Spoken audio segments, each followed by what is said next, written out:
जहां जहां भगवान की कथा होती वहां वहां हनुमान जी रहते। राम जी जब जाने लगे तो हनुमान जी बोले वरदान दो। क्या वरदान? बोले प्रभु आपकी जहां जहां कथा हो हम वहां वहां बैठ करके सुने। हनुमान जी की बात सुन के राम जी हंसने लगे। हनुमान जी बोले हंस क्यों रहे हो? बोले बहुत चतुर हो। क्यों चतुर है? बोले वाह, एक समय में एक ही जगहों पर, अलग अलग जगहों पर अनेक कथाएं हो रही होती हैं, तो इसका मतलब तुम वरदान ये पाना चाहते हो कि हम अनेक रूप धारण कर सकें। हनुमान जी बोले मतलब? बोले मतलब सीधा है, इसी समय पर मुंबई में कथा हो रही, कहीं पुणे में भी कथा हो रही होगी, कहीं महाराष्ट्र के दूसरे कोने में, कहीं मध्य प्रदेश में, कहीं यूपी में, अब इतनी जगह कथा हो रही। हनुमान जी अकेले रहेंगे तो केवल इस वाली कथा में आएंगे, दूसरे वाले बाबा की नहीं आएंगे, गड़बड़ हो जाएगा ना।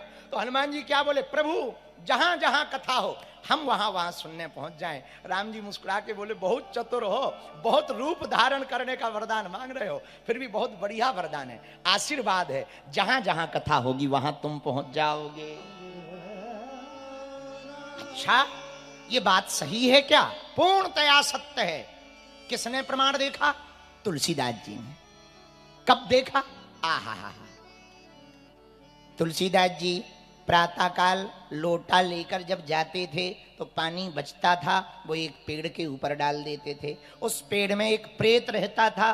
प्रेत बहुत दिनों तक वो जल पीता रहा, तृप्त हो गया, वो प्रेत प्रकट हो गया। ए बाबा हम तृप्त हैं, मांगो क्या चाहते हो? तुलसीदास जी डर गए, बोले पहले ये बताओ हो कौन? प्रेत बोला हम इस पेड़ के प्रेत हैं और हम बहुत दिनों से प्यासे थे, तुमने पानी पिलाकर तृप्त कर दिया, अब मांगो क्या चाहते हो? तुलसीदास जी बोले अच्छा दे सकते हो? हाँ हाँ, राम जी से मिलवा दो। प्रेत बोला राम जी से मिलवाते होते तो हम प्रेत होते, प्रेत थोड़ी होते, अब तक तृप्त ना हो गए होते हैं तो हम राम जी से मिलवा सकते होते, तो प्रेत थोड़ी होते।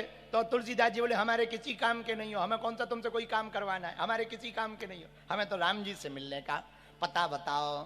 प्रेत बोला आपने बहुत अच्छी सेवा की है, हम राम जी से तो नहीं मिलवा सकते, राम जी से मिलवाने वाले का पता बता सकते। बोले कौन?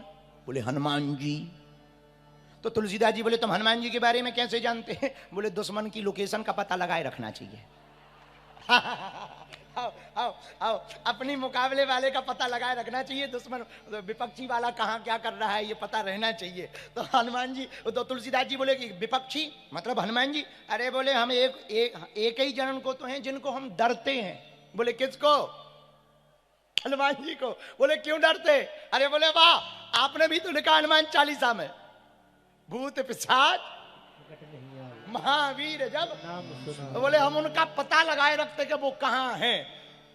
तुलसीदास जी बोले ये बहुत बढ़िया है, उनका ही पता बता दो। बोले सुनो, जहां कथा हो रही ना वहां सबसे पहले जो आए और सबसे बाद में जो जाए समझ जाना वो हनुमान जी हैं। तुलसीदास जी बोले पक्का? बोले 100% गारंटी है, हम अपने विरोधी का पूरा पता रखते हैं और आज तक हमारा पता विफल नहीं हुआ। अच्छा। तुलसीदास जी आए कथा में पहुंचे, जहां कथा सुन रहे थे। एक बूढ़ा आदमी, पैर में मवाद, घाव है, अब बूढ़ा आदमी सबसे आगे बैठा। कथा प्रारंभ हुई, पूरा जन समुदाय चला गया पर वो बूढ़ा आदमी ना गया। तुलसीदास जी और वो बचे, पंडित जी भी चले गए। तुलसीदास जी समझ गए कोई और नहीं, यही हनुमान जी महाराज। हर कथा में हनुमान जी पहुंचते हैं। मेरे पागलो, कथा में आने का यही फायदा है। तुम्हारे बगल में पता नहीं कौन रूप में हनुमान जी बैठे, दिखने में इंसान पर होंगे हनुमान, पक्का है। तुलसीदास जी ने उस वृद्ध को देखा, चरणों को पकड़ लिया। बाबा हम पहचान गए। अरे भैया भैया छोड़ दो। अरे क्या पहचान गए? छोड़ दो। अरे हट जाओ, देखो देखो हमारे पैर में घाव है, देखो देखो मवाद है, दूर हो जाओ, दूर हो जाओ, मवाद है, बहुत दूर हो जाओ। बाबा झूठ मत बोलो, हम पहचान गए, आप हनुमान जी हो।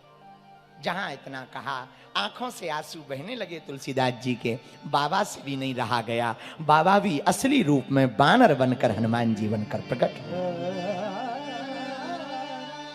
आंखों में अश्रुधारा को देखकर हनुमान जी प्रकट हो गए और जैसे ही प्रकट भये तुलसीदास जी बोले जय हो। कांजी महाराज